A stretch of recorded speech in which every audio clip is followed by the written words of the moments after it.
दिल्ली विधानसभा चुनाव में सबसे अहम वोटर जो इस समय है वो मुस्लिम वोटर है और मुस्लिम वोटर काफी कुछ दिल्ली विधानसभा चुनाव में निर्धारित करने वाला है। आज हम बात करेंगे कि दिल्ली का जो मुस्लिम वोटर है वो कितना असर डालेगा चुनाव में और क्या समीकरण इस बार बन रहे हैं, क्योंकि इस बार दिल्ली चुनाव में AIMIM यानी कि असदुद्दीन ओवैसी की भी एंट्री हो चुकी है और खबरों के अनुसार, जमीन के माहौल के अनुसार AIMIM इस बार दिल्ली चुनाव में बहुत कुछ तय करने वाली है। नमस्कार, मेरा नाम है गौरव पाल, आप देख रहे हैं भारत लोक। आज 4 फरवरी है, कल मतदान होना है। कल दिल्ली के अगले 5 साल के भविष्य का जो मत होगा वो पेटियों में कैद हो जाएगा, जिसकी गिनती 8 फरवरी को होगी और 8 फरवरी को ये तय हो जाएगा कि अगले 5 साल के लिए दिल्ली की बागडोर किसके हाथ में रहेगी। दिल्ली विधानसभा चुनाव में 13% मुस्लिम वोटर, एक अहम वोटर जिसको लेकर बार बार बातें तो होती हैं, लेकिन उस मुस्लिम वोटर के मुद्दों पर बात नहीं होती। मतलब मुस्लिम वोटर की बात होती है लेकिन उस मुस्लिम वोटर के मुद्दे पर बात नहीं होती। अगर हम पीछे के रिकॉर्ड को उठाकर देखें तो 2015 और 2022 में दिल्ली के मुस्लिम वोटर ने आम आदमी पार्टी को चुना। तो वहीं पूरे देश का रुझान देखा जाए तो सेंट्रल लेवल पर जो मुस्लिम वोटर है वो कहीं ना कहीं कांग्रेस के साथ खड़ा हुआ नजर आता है और अलग अलग राज्यों में अलग अलग क्षेत्रीय पार्टियों के साथ, जो कि भाजपा को हराते हुए दिखते हैं आमतौर पर। लेकिन दिल्ली में इस बार माहौल कुछ और है, क्योंकि 2020 में दिल्ली चुनाव के जस्ट बाद जो दिल्ली दंगे हुए और जो CAA NRC और शाहीन बाग का प्रोटेस्ट हुआ उसने काफी कुछ बदला। अरविंद केजरीवाल का CAA NRC के प्रोटेस्ट के विरोध में रहना, कुछ ना बोलना, और दिल्ली में जिस तरीके से चीजें हुई हैं उस पर अरविंद केजरीवाल की चुप्पी, साथ ही साथ ताहिर हुसैन की गिरफ्तारी, मुसलमानों के मुद्दे, इस पर कहीं ना कहीं जो मुस्लिम वोटर है उसका ये मानना है कि अरविंद केजरीवाल ने मुसलमानों का वोट तो लिया लेकिन मुस्लिम वोटर से दूरी बनाते हुए नजर आए, जैसे कि दलित वोटर के साथ। मैं आपको बता दूं कि 7 बहुत महत्वपूर्ण सीटें हैं दिल्ली की जहां पर मुस्लिम बाहुल्य है। टोटल 70 सीटें दिल्ली में है, तो ऐसे में 7 सीटें के मायने ज्यादा हो जाते हैं। तो मटिया महल, बाबरपुर, सीलमपुर, ओखला, मुस्तफाबाद, चांदनी चौक, माफ कीजिएगा 6 सीटें। तो इन 7 सीटों में हम बात करते हैं सबसे पहले सबसे ज्यादा हॉट सीटों की, जिसमें ओखला और मुस्तफाबाद शामिल हैं। ओखला से आम आदमी पार्टी के विधायक हैं अमतुल्ला खान, और अमतुल्ला खान इस बार भी मैदान में है और अमतुल्ला खान के सामने कांग्रेस की भी मुस्लिम कैंडिडेट है अरीबा खान। तो वहीं AIMIM ने इस सीट पर अपना कैंडिडेट उतारा है। जी हाँ, MIM की कैंडिडेट का नाम है शिफा उर रहमान। ओखला वो वाला क्षेत्र रहा जहां पर शाहीन बाग है और शाहीन बाग में NRC CAA का प्रोटेस्ट हुआ। बड़े प्रोटेस्ट यहां पर हुए और एक तरीके से ये कहा जाए कि मुस्लिम वोटर जो था वो यहां पर इकट्ठा हुआ, उसने प्रोटेस्ट करे और इसी शाहीन बाग के प्रोटेस्ट को अरविंद केजरीवाल ने सपोर्ट नहीं किया, जबकि मुसलमानों ने बड़ी संख्या में 2020 में अरविंद केजरीवाल को वोट किया था। यहां पर जब प्रोटेस्ट हुआ तो कई लोगों पर मुकदमे हुए, तमाम चीजें हुई। तो उसको लेकर जो दिल्ली का मुस्लिम वोटर है उसके अंदर एक गुस्सा है कि अरविंद केजरीवाल हमारे लिए क्यों नहीं बोले, और उसी चीज का फायदा उठाते हुए यहां पर AIMIM और कांग्रेस ने मुस्लिम कैंडिडेट दिया है।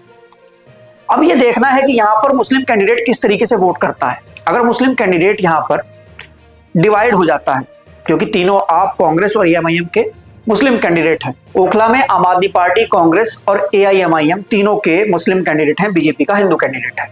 अब यह देखना है कि यहाँ का मुस्लिम वोटर किस पैटर्न पे वोट करता है।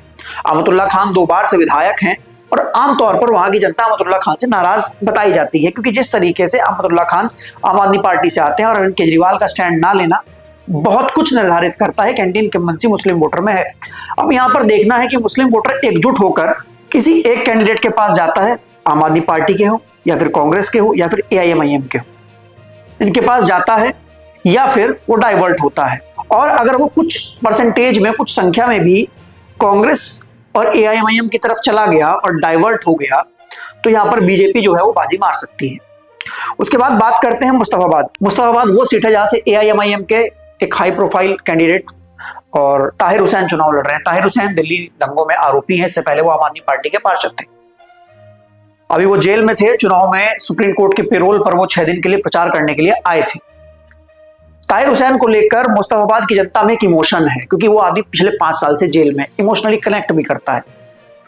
उनकी बीवी और उनके बेटे ने चुनाव प्रचार किया, असदुद्दीन ओवैसी खुद उस सीट पर कई बार प्रचार कर चुके हैं। वहां से आम आदमी पार्टी के कैंडिडेट है आदिल अहमद, तो वहीं कांग्रेस के कैंडिडेट है अली मेहंदी। अब यहां पर भी तीनों कैंडिडेट मुस्लिम हो गए हैं। अब यहां पर यह देखना है कि यहां पर जो मुस्लिम वोटर है वो किस तरीके से वोट करता है। क्या वो ताहिर हुसैन की इमोशनल अपील से कनेक्ट हो पाता है और AIMIM को वोट करता है, या फिर वो आम आदमी पार्टी की तरफ जाता है या कांग्रेस की तरफ जाता है। उसके बात करते हैं बल्ली मारण की। वहां से आम आदमी पार्टी के जो विधायक हैं और जो चुनाव लड़ रहे हैं इमरान हुसैन, और कांग्रेस के हैं मोहम्मद इशराक। तो मैं आपको इस तरीके से बताने की कोशिश करता हूं कि बल्ली मारण में दोनों पार्टी ने मुस्लिम कैंडिडेट दिए हैं। अब यहां देखना है कि मुस्लिम वोटर किस पैटर्न पे वोट करने जा रहा है, क्योंकि जिस तरीके से राहुल गांधी लगातार बीजेपी के खिलाफ हमला बोल रहे हैं और जो बीजेपी की हिंदुत्ववादी पॉलिटिक्स है उसके ऊपर अटैक कर रहे हैं, तो कहीं ना कहीं जो मुस्लिम वोटर है वो कांग्रेस से कनेक्ट लेता है। लेकिन ये देखने वाली बात है कि क्या कांग्रेस वहां पर उस सिचुएशन में है कि वो बीजेपी को हरा पा रही है या नहीं, ये डिसाइड मुस्लिम वोटर कर पाएगा कि उसके बाद वो किस तरफ जाता है। लेकिन एक बात तो जरूर है कि दिल्ली का जो मुस्लिम वोटर है उसमें, उसके भीतर कहीं ना कहीं कांग्रेस को लेकर एक सॉफ्ट कॉर्नर जरूर है कि कांग्रेस वापसी कर सकती है। उसके बाद हम बात करते हैं चांदनी चौक सीट की। तो चांदनी चौक सीट पे आम आदमी पार्टी ने भी नॉन मुस्लिम कैंडिडेट दिया है, कांग्रेस ने भी नॉन मुस्लिम कैंडिडेट दिया है, और लगभग ये ऐसी सीटें हैं जहां पर 40 से 60% के आसपास जो है वो मुस्लिम वोटर है, और यहाँ पर बीजेपी का भी नॉन मुस्लिम कैंडिडेट है। तो ऐसे में यहाँ पर मुस्लिम कैंडिडेट है ही नहीं, और AIMIM ने सिर्फ 2 सीटों पर कैंडिडेट दिए हैं। तो यहाँ पर मुस्लिम वोटर जो होगा वो बीजेपी को हराने के लिए किस पार्टी के साथ जाता है, जैसा कि अवधारणा बताई गई है कि मुस्लिम वोटर हमेशा बीजेपी को हराने के लिए वोट करता है। उसके बाद बात करते हैं बाबरपुर सीट की। बाबरपुर सीट जो कि गोपाल राय की सीट है। गोपाल राय आम आदमी पार्टी के एक हाई प्रोफाइल मंत्री हैं, और ऐसे में ये भी मुस्लिम बहुल सीट है। यहां से आम आदमी पार्टी का मुस्लिम कैंडिडेट को टिकट ना देना और कांग्रेस का मुस्लिम कैंडिडेट को टिकट दे देना, और जिस तरीके से एक मुस्लिम इमोशन बताया जा रहा है अरविंद केजरीवाल के खिलाफ कि एंटी मुस्लिम इमोशन है, तो ऐसे में अगर यहाँ पर मुस्लिम वोटर डाइवर्ट हो जाता है कांग्रेस की तरफ तो अरविंद केजरीवाल की ये सीट फंस सकती है। बात करते हैं सीलमपुर की। जो सीलमपुर में ये भी एक मुस्लिम बहुल सीट है, अराउंड 55 to 60% मुस्लिम यहाँ पर बताए जाते हैं। तो ऐसे में चौधरी जुबैर अहमद यहाँ से आम आदमी पार्टी के कैंडिडेट हैं, और अब्दुल रहमान जो हैं वो INC के कैंडिडेट यानी कांग्रेस के कैंडिडेट। इससे पहले वो आम आदमी पार्टी में हुआ करते, इस बार उनका टिकट कटा तो वो कांग्रेस में चले गए। यहाँ पर भी दोनों पार्टी के कैंडिडेट मुस्लिम है, ये भी मुस्लिम बहुल सीट है, और बीजेपी का यहाँ से नॉन मुस्लिम कैंडिडेट है। अगर यहाँ से मुस्लिम वोट डिवाइड होता है तो बीजेपी यहां से फायदा ले सकती है, लेकिन अगर मुस्लिम वोट डिवाइड नहीं होता, किसी एक पक्ष में जाता है, तो बीजेपी हार सकती है। लेकिन जिस तरीके से अरविंद केजरीवाल की दूरी बताई गई मुस्लिम वोटर से पिछले 5 सालों में, और बार बार उनका प्रो हिंदुत्व चेहरा उनका भी दिख जाता है, उनको कई बार कांग्रेस और तमाम लोग जो हैं वो प्रो RSS भी बोलने लगते हैं, तो उस सब चीजों को लेकर कहीं ना कहीं जो मुस्लिम वोटर है उसके भीतर एक एंटी इनकम्बेंसी है अरविंद केजरीवाल को लेकर, खासकर NRC CAA के प्रोटेस्ट को लेकर, खासकर ताहिर हुसैन के मामले को लेकर। तो ऐसे में जो दिल्ली का 13% मुस्लिम वोटर है वो कहीं ना कहीं आम आदमी पार्टी को इस बार जिता भी सकता है, और अगर वो आम आदमी पार्टी से नाराज है तो झटका भी दे सकता है अगर वो कांग्रेस की तरफ मूव कर जाता है तो। और ऐसे में कांग्रेस फिर दिल्ली में एक बड़ा कमबैक कर सकती है, क्योंकि जिस तरीके से राहुल गांधी ने पूरे देश में बीजेपी को हराने के मामले में एक इमोशनल टच लिया, मोहब्बत की दुकान की बात की, जिस तरीके से हेट स्पीच जो तमाम बीते दिनों चल रही थी उसको लेकर राहुल गांधी ने एक बड़ा स्टैंड लिया, प्रो मुस्लिम वोटर के हो गए। तो ऐसे में कहीं ना कहीं ये 13% मुस्लिम वोटर दिल्ली में कांग्रेस को भी वापस जिंदा कर सकता है। कल मतदान होगा और कल दिल्ली का जो वोटर है वो दिल्ली की चुनाव में जो तमाम राजनीतिक पार्टियां हैं उनके मत का फैसला कर देगा, और जिसका काम उसको अच्छा लगा होगा, जिसकी बातें उसको अच्छी लगी, जिसके वादे उसको अच्छे लगे होंगे, उस पर दिल्ली का मतदाता वोट करने जाएगा या कर रहा होगा। तो इस पूरी खबर को लेकर आपकी क्या राय है?